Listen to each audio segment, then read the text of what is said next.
하나님께서는 천지 만물을 지으시고 그 모든 만물을 섭리하시죠. 지으심도 하나님의 주권이고 능력이고 섭리도 하나님의 주권이며 또한 능력이죠.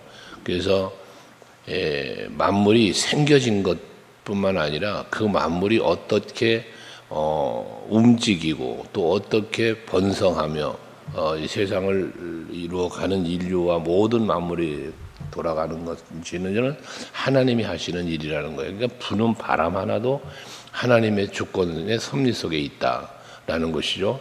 이렇게 만물을 창조하시고 다스리며 섭리하시는 하나님은 우리 인간도 만드셨고 우리 인간도 하나님은 다스리고 있다는 거예요. 그래서 최초의 인간인 아담과 하와를 만드신 하나님은 그들이 어떻게 살아야 할 것을 말씀해 주시고, 물론 다스리고 정복하라는 누림의 복도 주셨지만 선악과는 먹지 말라는 하나님의 뜻이 있었잖아요. 하나님의 명령이 있었잖아요.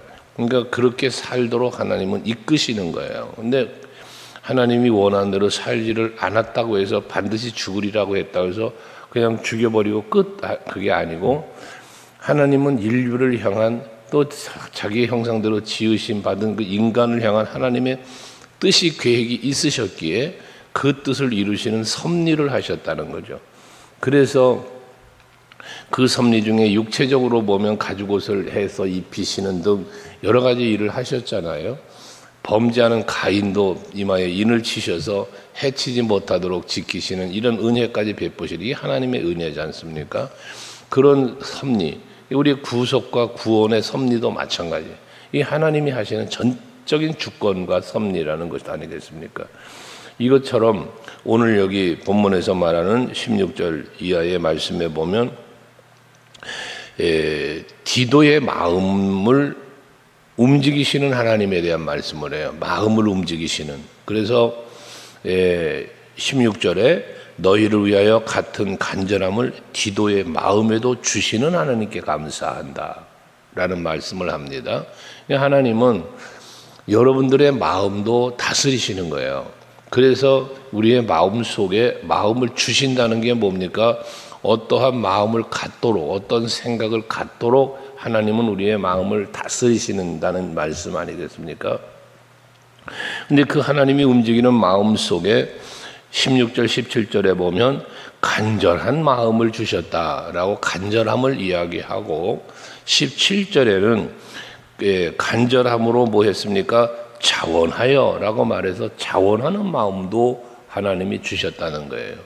그래서 성경에 표현된 앞에서도 우리가 묵상했고 다윗에 대한 이야기도 한 것처럼 우리의 마음 속에 평안한 마음, 즐거운 마음, 정직한 마음, 이 정성스러운 마음, 이 모든 것들이 전부 다 하나님이 우리의 마음을 다스리시는 마음이죠. 하나님이 주시는 마음이다 그 말이에요. 이 마음을 다른 말로 한마디로 표현하면 선한 마음이죠. 하나님이 우리에게 주시는 마음이에요. 그 속에는 물론 믿음도 들어있고 소망도 들어있고 사랑도 들어있고 이것이죠. 성령의 열매로 말미암아 나열되는 9가지의 열매라고 기록되는 이 모든 것들도 다 마음속에서 시작되는 비롯되는데 그 모든 것들 전부 다 이게 성령을 통하여 우리에게 주시는 하나님이 주는 마음이라는 겁니다. 하나님이 여러분의 마음을 다스리시는 거예요. 그것처럼 만물을 다스리시고 사람의 마음도 다스리시는 하나님이심에도 우리 인간은 그 하나님의 다스리는 마음, 하나님이 주시는 마음대로 살아가야 이게 복된 거고 이것이 하나님의 뜻을 이루는 것인데 그런데 그렇게 살지 못하는 사람들도 있다는 게 문제인 거죠. 그 왜 그럴까를 생각해 보면 하나님께서 우리에게 주시는 마음이 있는가 하면 마귀가 주는 마음도 있는 거예요. 마귀가 주는 마음은 가룟 유다에게는 예수님을 팔려는 마음을 주었다 하잖아요. 하와를 찾아온 사단이 그 마음속에 욕심의 마음을 집어넣어 준 거잖아요. 마귀가 집어넣어 주는 마음이 있어요. 골로새서 3장에 보면 그 마음들을 또 쭉 나열을 해요. 우상 숭배, 탐심에 대한 우상 숭배라는 말씀을 하면서 거기 나열된 마음들이 또 있어요. 이건 마귀가 주는 마음이에요. 에베소 4장에서도 말하는 것처럼 그 마귀에게 틈을 주지 말아라 라는 말씀도 하는 이유가 바로 그런 이유고요. 하나님의 전신갑주를 입어야 하는 이유도 바로 마귀가 우리 마음에 집어넣어주려고 하는 그런 마음이 우리 안에 찾아들지 못하도록 대적하고 물리치게 하시기 위한 거란 말이죠. 이것처럼 여러분들도 오늘 이 말씀을, 이 하나님의 마음을 다스림을 생각하시면서 하나님이 다스리는 마음으로 살아라는 거예요. 하나님이 주시는 마음으로 살아야 된다. 이게 신앙 승리예요. 인생 승리가 되는 것입니다. 우리는 마음속에 많은 갈등을 하며 살아요. 어찌하여야 할까? 무엇을 해야 할까? 매 순간 갈등이 우리에게 있습니다. 하루하루를 살며 있고 한 해를 살며 있고 우리 인생 전체를 놓고 보면 많은 갈등 속에서 삽니다. 그 갈등은 무슨 갈등일까? 인간의 마음 속의 갈등이지만 깊은 내면 속을 들여다보면 하나님께서 이끄시는 마음이 있고 마귀가 이끌어가는 마음이 있는 거예요. 이 갈등인 거예요. 여러분, 이 갈등 속에서 하나님께서 나에게 주시는 마음이 나를 다스려갈 수 있도록 여러분 스스로를 컨트롤해 가는 것, 이게 소중한 마음이 되는 것이거든요. 이게 선한 마음이고요. 그럼 어떻게 이 하나님이 주시는 마음을 분별하며 그 마음에 이끌려 살 것인가? 마귀가 주는 마음을 물리치고 갈 것인가? 이것은 방법은 말씀으로 무장하는 것과 기도하는 거예요.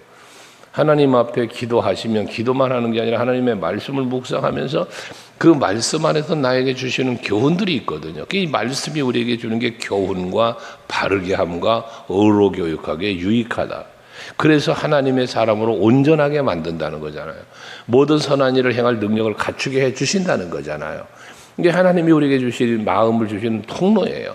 말씀이 곧 우리에게 주는 하나님이 우리에게 주는 마음을 주는 통로가 말씀이라는 거예요. 기도라는 거예요. 이것처럼 하나님이 주는 마음으로 간절함과 자원하는 마음을 그에게 주셔서 하나님의 일을 감당하게 하셨다는 거예요. 디도에게. 그러면서 또 18절에 보면 그와 함께 그 형제를 보내었으니 이 사람은 복음으로서 모든 교회에서 칭찬받는 자요 라고 말합니다. 디도만 보낸 게 아니라 같은 형제를 하나 보냈는데 이 같이 함께 가는 사람이 누구냐? 칭찬받는 사람이라는 거예요. 사도행전 6장에 보면 7 집사를 세우는 이야기가 나오잖아요.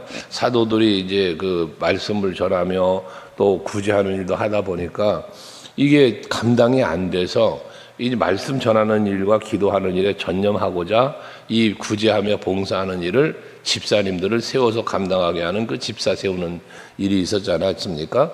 거기에도 보면 이 7 집사님으로 세움을 받는 사람들이 누구였습니까? 성령이 충만하고 지혜가 충만하고 칭찬받는 사람이었다라고 말합니다.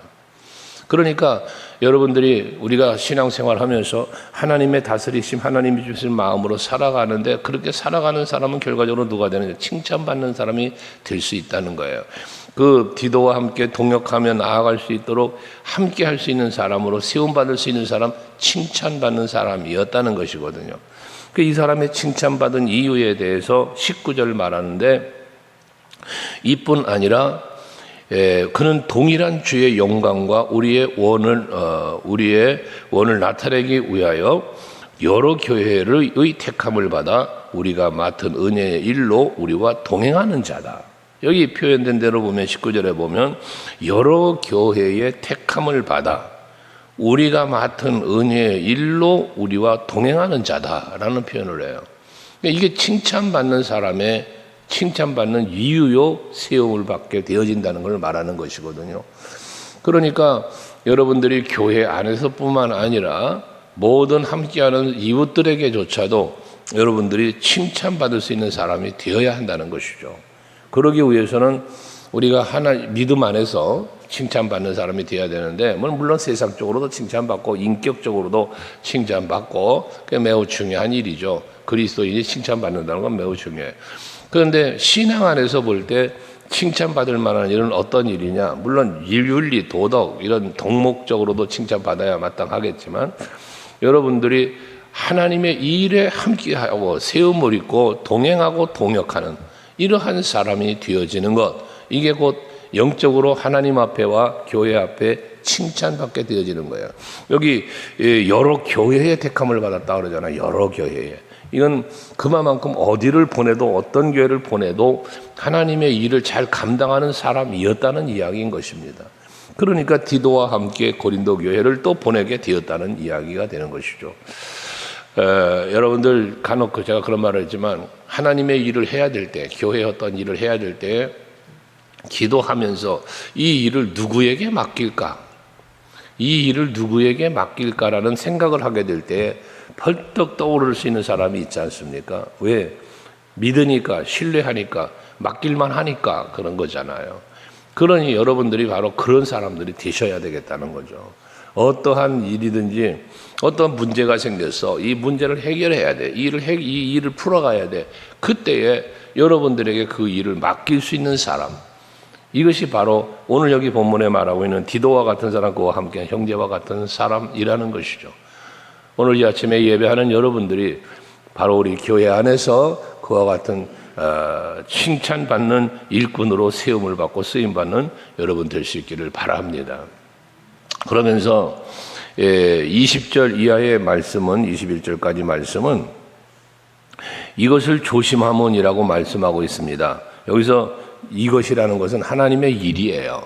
하나님 앞에나 사람 앞에나 칭찬받고 존귀의 여김을 받을 수 있는 걸 말해요. 하나님의 일을 감당해 나가는 이것인데 그때 조심한다는 건데 조심하면서 우리가 맡은 이 거액의 연보에 대하여 아무도 우리를 비방하지 못하게 하려 합니다. 지금 많은 교회들이 많은 성도들이 바울의 사역을 위하여 풍성한 연보를 어제 아침에 묵상했잖아요. 풍성한 연보를 보내주었다 그랬어요. 주의 일을 감당하는 데 필요한 물질적인 도움을 주었다는 얘기거든요. 그 풍성한 연보를 받았는데 이 물질을 헌금이죠. 헌금을 사용하는 데 있어서 사람 아무에게도 비방받지 않는 모습으로 이것을 사용하려고 했다는 거예요. 비방받지 않도록. 이라는 말은 결과적으로 무엇입니까? 보내준 목적에 맞게끔이라는 거예요. 하나님께서 저들의 마음을 움직이셔서 연보하게 하셨고 그것이 하나님의 일을 감당하라고 보내었으니 이 재물을 사용하는 데 있어서 부끄럽지 않도록 비방받지 않도록 합당하게 라는 의미가 되는 것이죠. 쓰기를 원했다는 거예요. 그러면서 21절에 이는 왜 우리가 그렇게 비방받지 못하게 비방받지 않도록 그렇게 하려고 했는가? 이는 우리가 주 앞에서뿐 아니라 사람 앞에서도 선한 일에 조심하려 함이라 라고 말하고 있습니다. 그래서 우리의 신앙은 두 가지잖아요. 하나는 하나님 앞에서요, 하나는 사람 앞에서예요. 그런데 많은 사람들이 사람 앞에서만 살라고 한단 말이에요. 이게 문제인 거예요. 하나님 앞에서 살아야 되는데 사람 앞에서만, 사람들이 보는, 사람의 눈으로 바라보는 데만 아주 멋있고 훌륭하고 그런 신앙, 하나님 앞에서가 아닌, 이건 이 신앙은 가식적인 거라고 그랬잖아요. 그런데 사람 앞에서도 물론이지만 사람보다 먼저 하나님 앞에서 부끄럽지 않게 살면요, 사람 앞에서도 부끄럽지 않게 살아요. 근데 사람 앞에만 부끄럽지 않게 살려고 하다 보면 하나님 앞에 부끄러운 삶을 살 수 있는 이 일들이 일어나요. 그래서 우리는 항상 먼저가 뭐다? 먼저가 하나님 앞에서예요. 먼저 너희는 그의 나라와 그의 의를 구하라 하는 것처럼 먹든지 마시든지 무엇을 하든지 다 하나님 영광 위하라는 말씀처럼 먼저가 하나님 앞에서예요. 먼저가 하나님께예요. 그러면 하나님 앞에서 내가 하나님이 보시기에 합당하게 살면 세상 앞에 사람 앞에도 부끄러움 없이 살게 되는 겁니다. 그런 것을 말하는 거지. 그래서 바울은 항상 기준이 뭐냐? 주 앞에서뿐만 아니라 사람 앞에서도 선한 일에 조심했다는 거예요. 선한 일을 말하고 있어요. 그러니까 우리는 항상 선을 이루며 살려고 힘쓰셔야 돼요. 여러분의 마음도 선한 마음, 여러분의 입술에 담는 말도 선한 말, 여러분이 살아가는 삶의 모든 행위도 선한 행위 가 될 수 있도록 늘 힘쓰셔야 된다는 말씀입니다. 왜? 하나님이 우리에게 주시는 마음은 선한 마음이기 때문에 그 하나님이 주시는 마음으로 살아가야 한다는 걸 말하는 거예요. 그러면 그 선한 마음이 나를 지키는 거예요. 욕심도 버리게 되어지고 원망 불평도 사라지고 시기 질투도 사라지고 그 하나님이 주는 선한 마음이 나를 다스린다고 말이에요. 그래서 하나님 앞에와 사람 앞에 선한 일을 조심하며 살아가게 되어진다는 거죠. 그러면서 22절에 보면 또 그들과 함께 우리 한 형제를 보내었다라고 말하면서 우리는 그가 여러 가지 일을 간절한 것을 여러 번 확인하였거니와 이제 그가 너희를 크게 믿음으로 더욱 간절하니라 라고 해서 고린도 교인들의 그 소식을 듣고 그들의 모든 하는 일을 보면서 저들을 믿었다는 거예요. 저들을 믿고 보낸다는 거예요. 왜 이런 표현을 했을까? 당시 시대에는 가식과 거짓이 많았고 박해와 여러 가지 환란이 많았지 않았습니까? 그러니까 사람을 보내는 것도 조심스러운 일이에요. 한데 저들을 믿었다는 거예요. 믿고 보냈다는 이야기를 하는 것입니다. 그러면서 24절에 22절에 너희를 크게 믿는다는 표현을 하면서 23절 디도로 말하면 나의 동료요 너희를 위한 나의 동역자요 우리 형제들로 말하면 여러 교회의 사자들이요 그리스도의 영광이다라고 말하고 있습니다. 이만큼 함께 보내는 디도는 동료다, 동역자다, 또 주의 사자다, 하나님께는 영광되는 자다라는 표현을 하지 않습니까? 그러니까 결국 앞에서 말한 대로 하나님 앞에서나 사람 앞에서나 흠잡을 게 없는 사람이었다는 이야기가 되는 것이죠. 이러한 사람 디도로 말하면 이런 사람이었다는 거거든요. 그러니까 디도만이 아니라 그와 함께 가는 모든 자들도 그렇게 칭찬받는 자였기 때문에 보냄을 받았다는 이야기이거든요.